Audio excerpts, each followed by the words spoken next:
The block or symbol you see here for table and chairs has a custom hatch applied to a circular area to represent the tabletop.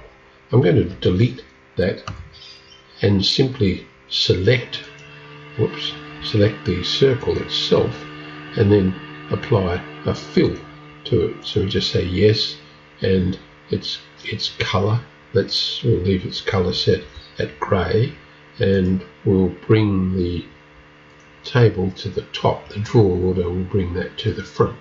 So now the tabletop sits above the chairs, and the file size will drop considerably because we're not putting thousands and thousands of dots into a small area.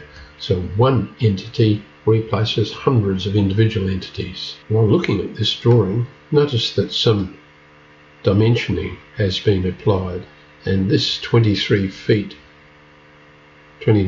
3 inch dimension runs from the house to the back boundary. Dimensions traditionally in landscape work, dimensions should not cross as they are here. So to fix that, select here and just move your dimension off, in this case to the right hand side there, and now the dimension doesn't cross. You might even bring it right out here to the side there, and you can also, keeping polar on, and it is on, I can move that line and can't bring it out here. So now we have a dimension running through here. I'll change that dimension style to architectural, and it now runs along there, and there's a 29 feet 3 inches there, and no dimension lines are crossing.